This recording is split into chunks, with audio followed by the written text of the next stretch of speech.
Hello everyone, welcome to Tech Sharmit. आज के इस सेशन में हम CSS से रिलेटेड एक और इम्पॉर्टेंट टॉपिक कवर करेंगे, जिसमें हम देखेंगे कि कैसे हम CSS की बैकग्राउंड क्लिप प्रॉपर्टी का यूज करते हैं। बैकग्राउंड क्लिप एक ऐसी प्रॉपर्टी है जो आपने काफी बार यूज किया होगा प्रोजेक्ट्स में।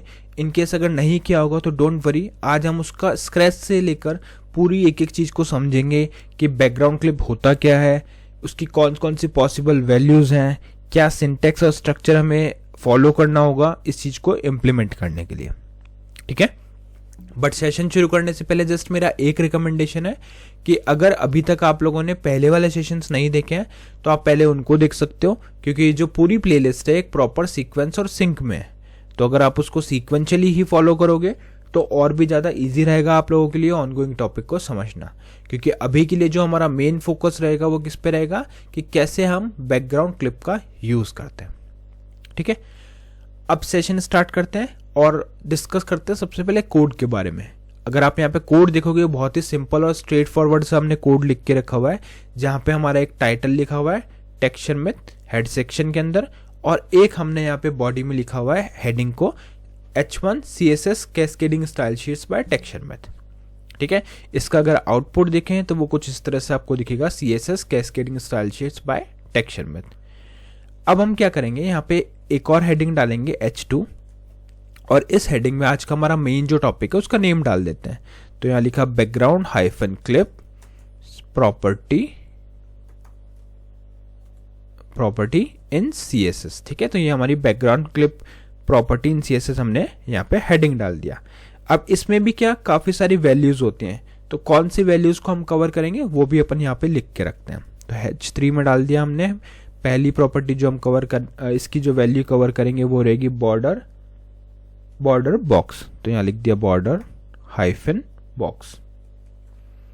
ठीक है, तो यहाँ पे मैंने लिख दिया बॉर्डर हाइफन बॉक्स। सिमिलरली जो इसकी सेकेंड प्रॉपर्टी हम यूज करने वाले हैं वो होगी कौन सी, प्रॉपर्टी तो यही रहेगी, इसकी वैल्यू क्या रहेगी, वैल्यू रहेगी पैडिंग बॉक्स। तो यहाँ पे आ जाएगा पैडिंग हाइफन बॉक्स। ठीक है, फिर हम इसकी यहाँ पे इसको H3 ही रखते हैं जिससे कि कंसिस्टेंट रहे तीनों हेडिंग्स, इसकी जो सब हेडिंग्स हैं। ठीक है, अब इसकी थर्ड वैल्यू हम यहाँ पे रखेंगे H3, जहाँ पे हम डालेंगे थर्ड पॉइंट, और यहाँ पे इसका नेम क्या होगा, इसका नेम होगा कंटेंट बॉक्स। तो ये कुछ वैल्यूज हम यहाँ पे यूज करेंगे, इसको समझेंगे कि कैसे ये यूज होती है अपने इसके अंदर। ठीक है, CSS के अंदर। तो स्टार्ट करते हैं, स्टार्ट करेंगे डेफिनेशन से। तो अगर आपसे कोई पूछता है कि बैकग्राउंड क्लिप है क्या, तो आप सिंपली आंसर कर सकते हो कि बैकग्राउंड क्लिप एक ऐसी प्रॉपर्टी है CSS की जो कंट्रोल करती है कि कितनी दूर तक या किस एक्सटेंशन तक आपका जो बैकग्राउंड है, बैकग्राउंड कुछ भी हो सकता है, कलर हो सकता है, इमेज हो सकती है, वो एक्सटेंड करेगा एक एलिमेंट के अंदर।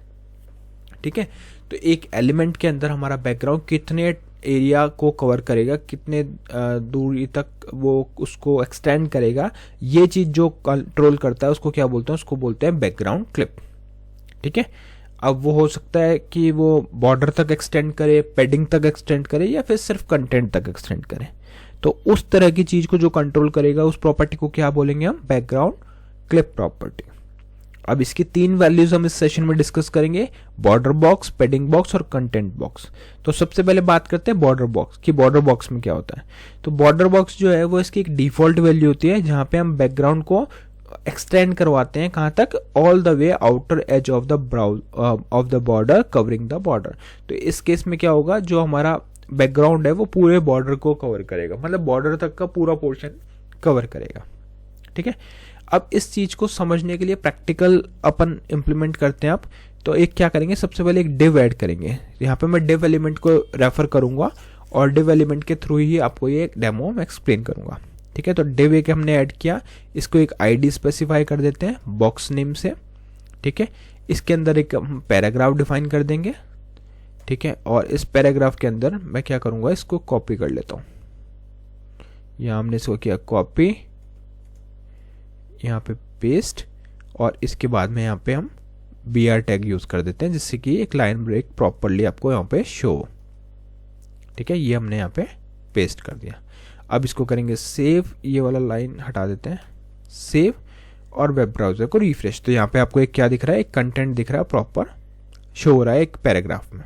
ठीक है, अब हम क्या करेंगे, इस डिव के ऊपर कुछ प्रॉपर्टीज अप्लाई करेंगे और उन प्रॉपर्टीज के साथ में बैकग्राउंड क्लिप को भी समझेंगे। ठीक है, तो पहले तो कुछ बेसिक प्रॉपर्टी अप्लाई करनी है और इसको अप्लाई करने के लिए अपन इंटरनल CSS का यूज़ करेंगे। तो यहाँ पे लिख देते हैं स्टाइल, और स्टाइल के अंदर हम लिखेंगे क्या, एक सेलेक्टर सेलेक्ट करना होता है, तो सेलेक्टर हम लिखेंगे बॉक्स। ठीक है, और इस बॉक्स को रेफर किससे करेंगे, आईडी है तो हैश से। अब एक चीज़ का और आपको यहाँ पे ध्यान रखना है कि जो भी आईडी आपने यहाँ पे स्पेसिफाई की है वो सेम होनी चाहिए। केस सेंसिटिव है ये, अगर आपने यहाँ पे स्मॉल भी लिख दिया तो वो वर्क नहीं करेगा।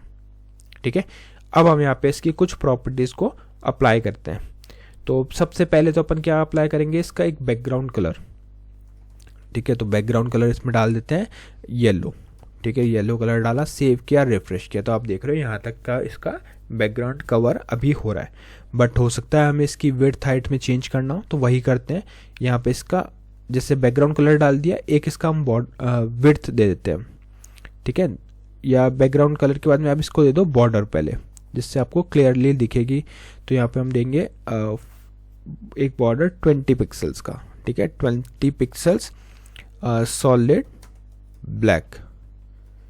ठीक है, 20 पिक्सल सॉलिड ब्लैक हमने यहाँ पे बॉर्डर दिया, सेव किया, तो ये कुछ इस तरह से हमें दिख रहा है।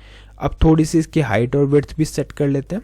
तो यहाँ पे विड्थ देंगे, ये आप अपने अकॉर्डिंग भी कर सकते हो जैसा भी आपको चाहिए, बट मैं इतनी हाइट और विड्थ स्पेसिफाई कर रहा हूँ। विड्थ मैंने दे दी 640 पिक्सल और इसको हम हाइट दे देंगे कितनी, 400 पिक्सल्स। तो अब इसको सेव करेंगे, रिफ्रेश करेंगे, तो ये कुछ इस तरह से हमें दिख रहा है। ठीक है, सिमिलरली हम क्या कर देंगे, इस पर पैडिंग अप्लाई कर देंगे।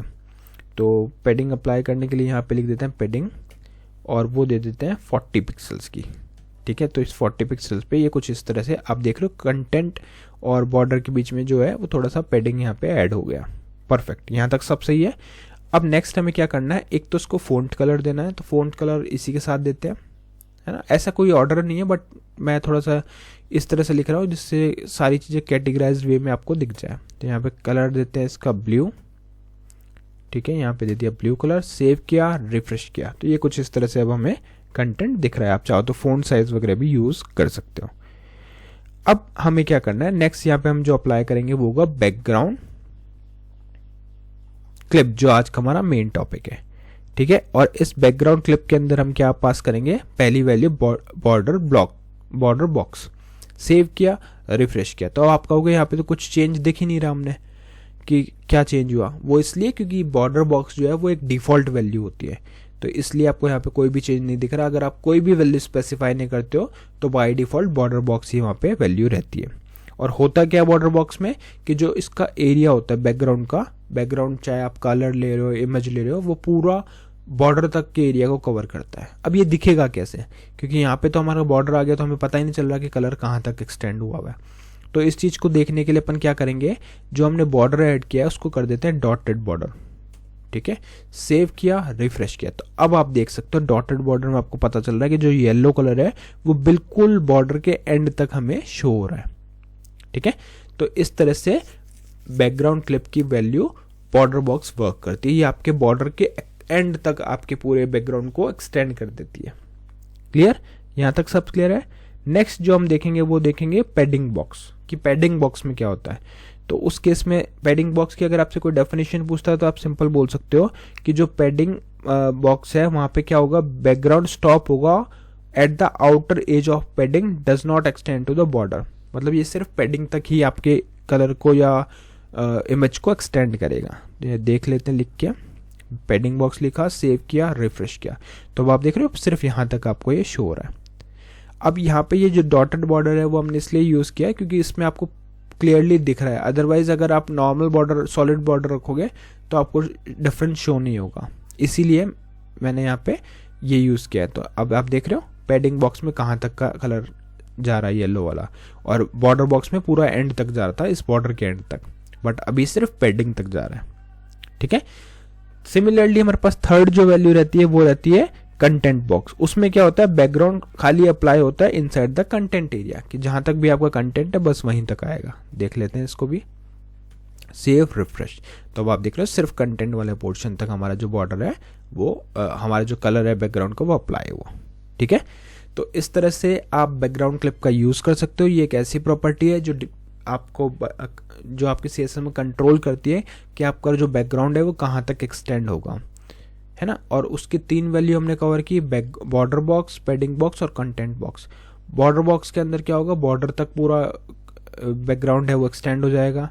पैडिंग बॉक्स में सिर्फ जहाँ तक पैडिंग अप्लाई की हुई है वहाँ तक कवर करेगा, और कंटेंट बॉक्स में सिर्फ कंटेंट वाले एरिया को वो कवर करेगा। ठीक है, तो आई होप आज का ये पूरा सेशन आपको क्लियर हुआ होगा। नेक्स्ट सेशन में हम और भी टॉपिक डिस्कस करेंगे। So thank you for watching take share.